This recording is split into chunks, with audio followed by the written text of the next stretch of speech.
Early Morning, Chapter 12. A Miraculous Ladybug Fanfiction written and narrated by Mira Rose. Artwork by Cat Noir on Instagram. You can find a link to them in the description box below. If you could please take a moment to like this video and leave a comment. If you aren't sure what to comment, put the ghost of a memory, and subscribe if you haven't already. Now then, please enjoy Early Morning, Chapter 12. Adrian Angst as Cat Noir. 5:12 a.m. Oh, this headache was killer. Cat Noir stared out at Paris, his back to the sunrise as he sat on the roof of Notre Dame. They'd done a good job reconstructing it after plagues set it on fire a few years ago. But he wasn't here to admire the view or the craftsmanship. No. This was a thinking spot where he could talk to his ever-haunting ghost. This is where he came to talk to Ladybug. It was foolish, he knew, but even programmers have their rubber ducks. But sometimes it felt like she was there, beside him, holding him, telling him everything would be okay. But the ghost of a memory is just that, a ghost. When he left, the sweet words Ladybug gave Adrian Angst would be gone, a secret for his memory alone.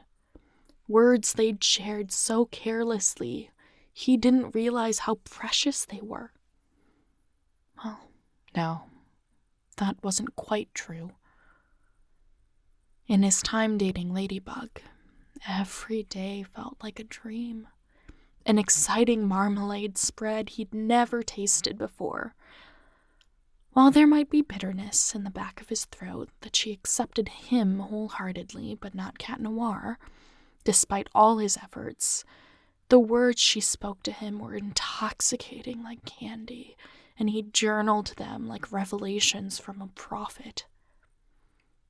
Oh, everything was flipped upside down. Ladybug, who gave Adrian the world, turned into Marinette, who hated him but had unyielding trust in Cat Noir. Unyielding trust. Well, maybe it wasn't so different after all. No, not unyielding. At the end of it, Ladybug did whatever she wanted without talking to him first, and it ended like this. Her kitty, all alone on a roof. Maybe she trusted him, but wanted to spare him. It didn't matter. It still felt like betrayal in its cruelest form. Betrayal. But he'd still have her back. Cat Noir stood, weary, and retreated back to the shabby building he now called home. His cat cave of dust, its purpose to provide shelter not for him, but for his lady, his princess, when she needed it. Would there ever be a day where he put himself first? Well, Cat already knew the answer to that. A better question would be, will she contact Cat first or Adrian? Both left a bitter taste. While he might be her support, her guide through being in high school with the memories of a 13-year-old, he understood why she might not trust him entirely.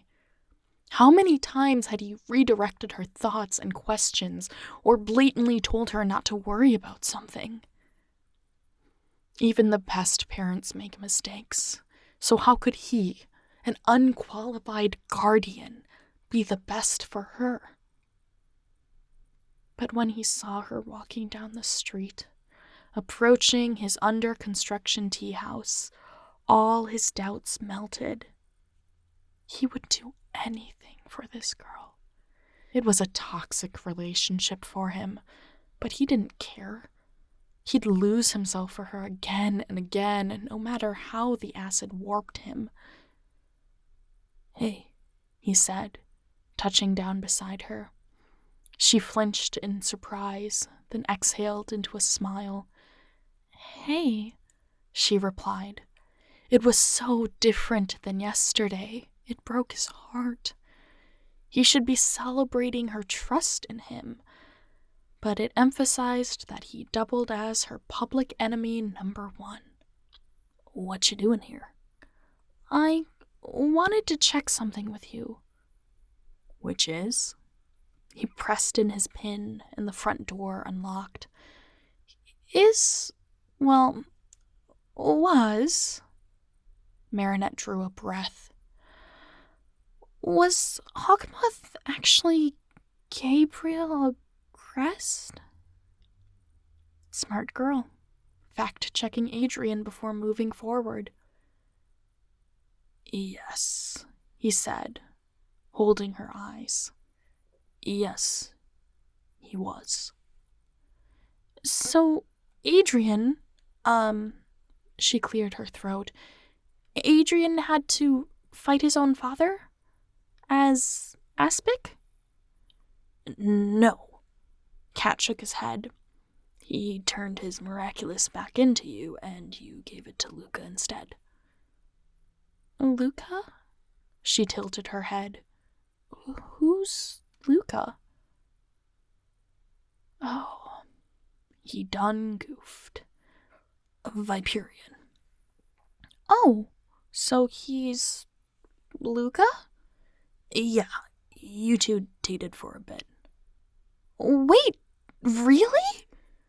He couldn't bear to look at her face. "So he knows?"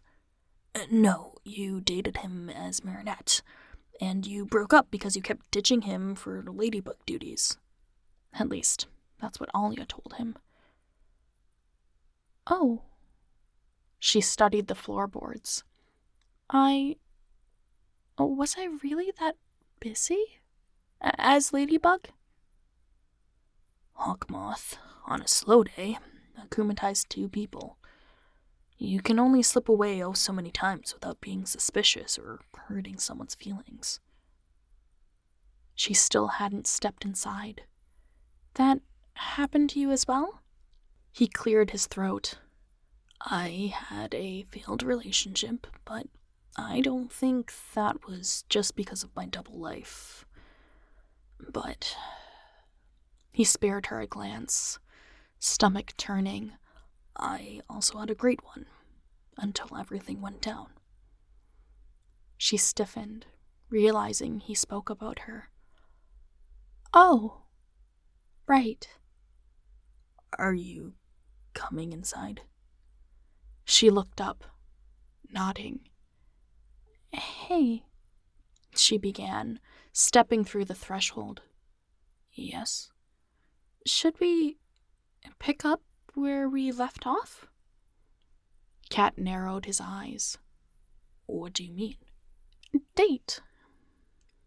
Cat Noir didn't realize he stopped breathing in the silence until his lungs forced him to inhale sharply. "Marinette," he began. "I like you, Cat Noir, and I must have liked you a lot more in the past, so why not?" He swallowed. "You don't even know who I am." "I liked whoever you are under the mask to date you, so clearly I don't have a problem with either side of you. So what's the harm?" "This isn't casual entryway talk." Cat shook his head, looking away. "So you don't like me?" He heard her voice catch mid-sentence, a stab to his heart. "You don't want me to answer that." He wouldn't lie to her. He didn't just like her. She'd be more than his teenage love story for the rest of his life. Cat was sure of it. "You're better off with LUKA," he said, crossing his arms and guarding his heart. It wasn't untrue. LUKA could be rational and still put her first. If you're trying to date for the sake of dating, that is. She scowled. You're as bad as Adrian Agreste. The below-the-belt punch was well-deserved. Well, at least we're not in a hospital room. It was a dirty response on his end, but also a knee-jerk. Marinette stared, crossing her arms as her jaw dropped. Sorry, Cat said, putting a palm up. That was mean. I haven't slept. Forgive me. What put you on defense all of a sudden? Her tone landed softer than before. He shook his head. Don't worry about it. Tea? Her pursed lips added to the narrative, but she nodded. Tea sounds good. Good. Already ashamed of himself, Cat Noir led her into the kitchen, grateful he'd spent some time cleaning overnight. Foolish boy. He acted like a child when it came to her. He acted like a child, and all it would do was push her away. But maybe he was right after all. Marinette would be better off with someone like LUKA instead of a cursed, bitter black cat. Thank you so much for listening. Chapter 13 is on the way. In the meantime, if you would like more Miraculous Ladybug fanfiction, you can check out these videos.